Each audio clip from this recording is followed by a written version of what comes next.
In the last chapter, Carl Jung introduced astrology as a potentially prophetic practice. The conjunctions of Jupiter and Saturn, for example, coincided with many important events in the history of Judeo-Christian tradition. In this chapter, Jung addresses one particular astrological prophecy by a man named Nostradamus, arguably the most famous astrologer of all time. I'm sure most of you have heard the name Nostradamus thrown about in your lifetime. For example, somebody might call you Nostradamus if you accurately predicted the winner of a sports match or the direction of the stock market. But beyond this, many people don't really know what Nostradamus is all about. Before we address the prophecy at the heart of this chapter, a little bit of history.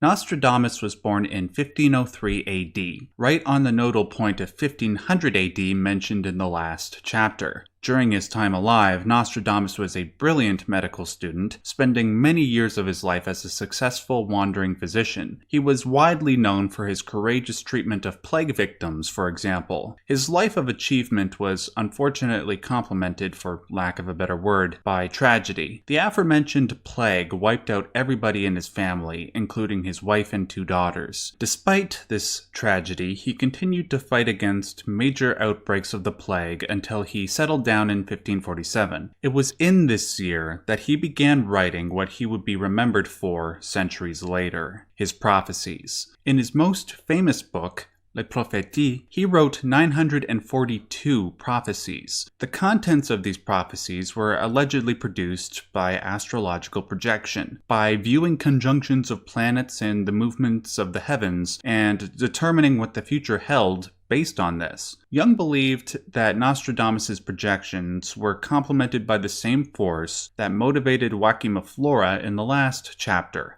That would be the unconscious. This belief is backed up by biographers of Nostradamus, noting that he would be seized by a maddening fever and that the prophecies would be revealed by the subtle spirit of fire. He would then project the products of his various fevers onto the stars. Now, obviously, Nostradamus' prophecies should be taken with a huge grain of salt. His prophecies were often so obscure and unspecific that they could be molded to fit the actual events that came to pass. But having said this, there is one prophecy that Jung cites that nonetheless seems frighteningly accurate. The following prophecy was written in a letter to Henry II of France on June 27, 1558. Then the beginning of that year shall see a greater persecution against the Christian Church than ever was in Africa, and it shall be in the year 1792. At which time everyone will think it a renovation of the age, and at that time and in those countries the infernal power shall rise against the Church of Jesus Christ. This shall be the second Antichrist, which shall persecute the said Church and its true vicar by means of the power of temporal kings, who through their ignorance shall be seduced by tongues more sharp than any sword in the hands of a madman. The persecution of the clergy shall have its beginning in the power of the northern kings, joined by the eastern ones, and that persecution shall last 11 years, or a little less, at which time the chief northern king shall fail. To those of you who watched the last video and have a general knowledge of history, Nostradamus citing the year 1792 should send a chill up your spine. To those who don't know their history, it was around 1792 that the French Revolution occurred. Specifically, July 14, 1789 is when people tend to attribute the starting of the French Revolution, Bastille Day. When Jung tried to determine what might have motivated Nostradamus to give this date, he cites another French astrologer named Pierre Dailly, I think I'm pronouncing that right, whose works were based on the Persian Muslim astrologer Abu Masar. In Pierre's Concordantia, he noted that in the year 1789, a conjunction of Jupiter and Saturn would occur, and with this conjunction, the Antichrist shall come with his law and his damnable sects. This deduction was based on work done by Abu Masar in his Magnae Conjunctionis. Abu Masar's astrological work noted a Saturn period ended in 11 BC. This lines up with what Jung observed in the last chapter about a major conjunction of Jupiter and Saturn in 7 BC, supposedly predicting the birth of Jesus Christ. Abu Masar went on to note that a revolution of Saturn would complete every 300 years, and with it would come a significant event. If you continuously add 300 years onto 11 BC, you eventually add up to the year 1789 AD. As we discussed in the last chapter, the Aion of Pisces, ranging from roughly 0 AD to 2000 AD, would be characterized by Christian and anti-Christian sentiments. During the first millennium, the Earth would fall under the first Christian fish of Pisces, and the other millennium would fall under the second anti-Christian fish of Pisces. The French Revolution fell well into the reign of the second fish. There were many anti-Christian acts and events that occurred around the time of the Revolution, including the renaming of Notre Dame in Paris to the Temple of Reason in the year 1793. In that same year, on November 23rd, the Commune ordered all Christian churches in Paris closed. The anti-Christian events that occurred during the French Revolution complemented those that occurred during other anti-Christian periods, like the Reformation, the Renaissance, the Enlightenment, the emergence of science, and more. All of them fell under the reign of the second fish.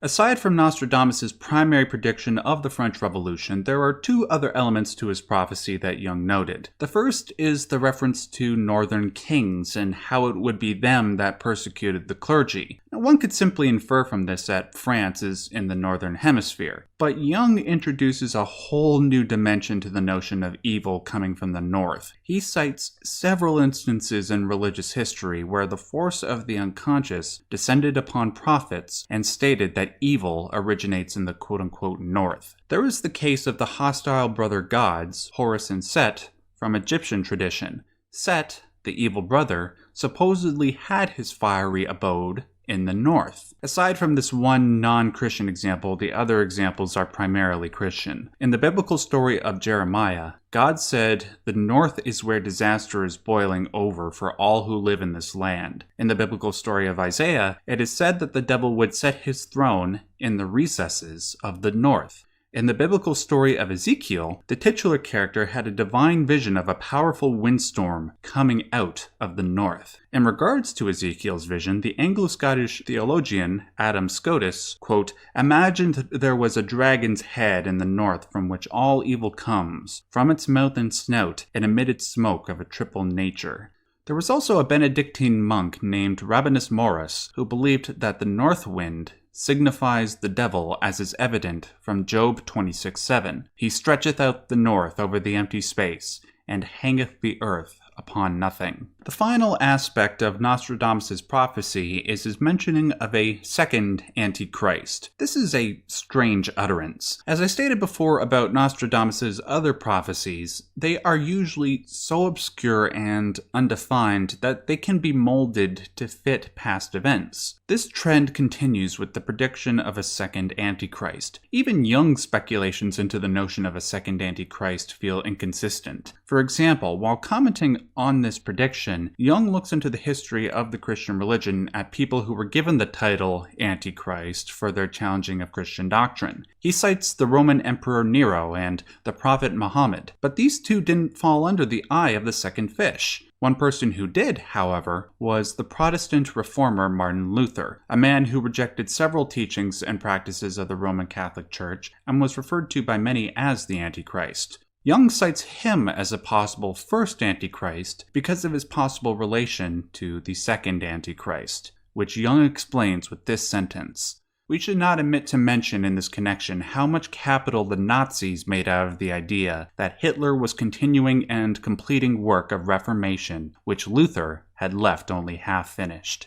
To conclude, I would like to emphasize one important point about the contents of this chapter and all that has come before. Jung is not pointing to these astrological predictions as an expression of belief in their validity. He is not saying that Luther was the first Antichrist or that Hitler was the second Antichrist. He's not saying definitively that evil springs from the north or that Nostradamus' predictions were legitimate. What he has expressed a belief in is the existence of a collective unconscious, an autonomous unconscious, that works through each human being with the exact same laws of operation. What Jung is trying to identify are points throughout history where the unconscious has possessed significant historical figures, and supposedly revealed underlying facts not just about life and the universe, but about how the unconscious functions. The supposed facts he is trying to illustrate are the existence of good and evil as equivalent opposites, and how that fact has manifested through our inner and outer realities. He is not saying that the events he lists are irrefutable proof of his thesis. He is just pointing to patterns he has observed. Whether or not the patterns he observes in religious tradition,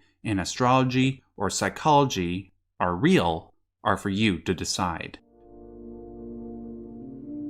Thank you all for watching. If you like this video, give it a like. If you want to see more content like this, make sure to subscribe. Also, if you like the work I'm doing here and want to support me, please consider donating to my Subscribe Star campaign. It's a lot like Patreon, it's just without all the unethical business practices. Depending on how much you donate, you'll receive different rewards like access to movie nights, access to a private Minecraft server, my gamer tags, and much more. If you don't have the ability to donate, that's fine. Really, the best thing you can do to help me out is share this video around. Finally, if you want more discussion surrounding Aion, make sure to subscribe to Uberboyo and Jimmyboyo. They provide a lot more insight into these concepts and find ways to make the subject less terrifying and much more fun. Until next time, just remember, stay yellow.